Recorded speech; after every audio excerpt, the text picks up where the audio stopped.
Seven sisters ভেঙে দেওয়ার হুমকি এনসিপি নেতা হাসনাত আব্দুল্লাহর। ঢাকা দিল্লির পাল্টাপাল্টি হাই কমিশনার তলব। ভারতীয় হাই কমিশন ঘেরাও, ঢাকায় ভারতীয় ভিসা সেন্টার সাময়িক বন্ধ ঘোষণা। সবকিছু মিলিয়ে বাংলাদেশ ভারত উত্তেজনা এখন তুঙ্গে। এখন প্রশ্ন, এই উত্তাপ কি ভবিষ্যতে সংঘাতের রূপ নেবে? দিল্লি না ঢাকা, ঢাকা ঢাকা। এই উত্তেজনার পেছনে রয়েছে আরো গভীর রাজনৈতিক বাস্তবতা। 5 আগস্ট 2024-এ ছাত্র জনতার তীব্র আন্দোলনের মুখে শেখ হাসিনা দেশ ছেড়ে পালিয়ে ভারতে আশ্রয় নেয়। তার সঙ্গে আওয়ামী লীগের বহু শীর্ষ নেতাকর্মীরাও সেখানে আশ্রয় নেয়, যাদের বিরুদ্ধে দেশে গুম, খুন ও দমনপীড়নের গুরুতর অভিযোগ রয়েছে। বাংলাদেশ সরকার হাসিনা ও তার সহযোগীদের বিচারের মুখোমুখি করতে ফেরত চাইলেও ভারত সরকার তা প্রত্যাখ্যান করে। এখান থেকেই মূলত দুই দেশের সম্পর্কে অবিশ্বাস ও দূরত্ব স্পষ্ট হতে শুরু করে। কথা স্পষ্ট করে বলে দিতে চাই, ভারতের যারা সেপারেটিস্ট আছে, বাংলাদেশে আমরা তাদেরকে আশ্রয় প্রশ্রয় দিয়ে যে সেভেন সিস্টার রয়েছে সেটাকে বাংলাদেশ থেকে, ভারত থেকে আলাদা করে দেব।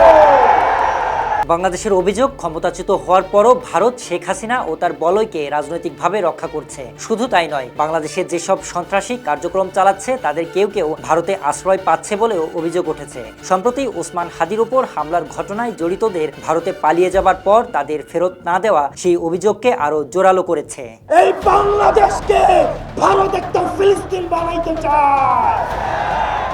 সীমান্ত পরিস্থিতিও সম্পর্কের উত্তেজনায় মাত্রা যোগ করেছে। গত কয়েক বছরে সীমান্তে শতাধিক বাংলাদেশি নিহত হলেও বিগত সরকার কার্যকর কোনো পদক্ষেপ নেয়নি। তবে বর্তমান অন্তর্বর্তী সরকার সীমান্ত হত্যা ও বিএসএফের তৎপরতার বিরুদ্ধে কঠোর অবস্থান নিয়েছে, যা ভারতের জন্য নতুন চাপ তৈরি করছে। সীমান্তে মাঝে মধ্যেই উত্তেজনা ছড়িয়ে পড়ছে, বাড়ছে সামরিক ও কূটনৈতিক সতর্কতা।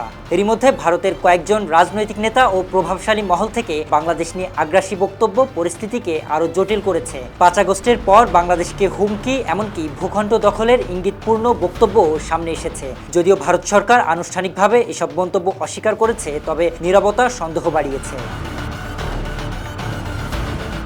এই প্রেক্ষাপটে ঢাকায় ভারতীয় হাইকমিশন ঘেরাওয়ে কর্মসূচি ঘোষণা করে বাংলাদেশের ছাত্র জনতা। নিরাপত্তা নিয়ে উদ্বেগ জানিয়ে ভারত বাংলাদেশের কূটনৈতিক প্রতিনিধিকে তলব করে এবং সাময়িকভাবে ভিসা সেবা কেন্দ্র বন্ধ করে দেয়। বাংলাদেশের তরুণ প্রজন্ম স্পষ্ট করে দিয়েছে, এই দেশ আর কোনো আধিপত্যবাদ মেনে নেবে না। এখন সবচেয়ে বড় প্রশ্ন, এই উত্তেজনা কি কেবল বক্তব্য ও কূটনীতির মধ্যেই সীমাবদ্ধ থাকবে, নাকি ভারত বাংলাদেশের সম্পর্ক এক অনিশ্চিত সংঘাতের পথে এগোচ্ছে? উত্তর সময় বলে দেবে, তবে পরিস্থিতি যে আর আগের মতো নেই তা স্পষ্ট।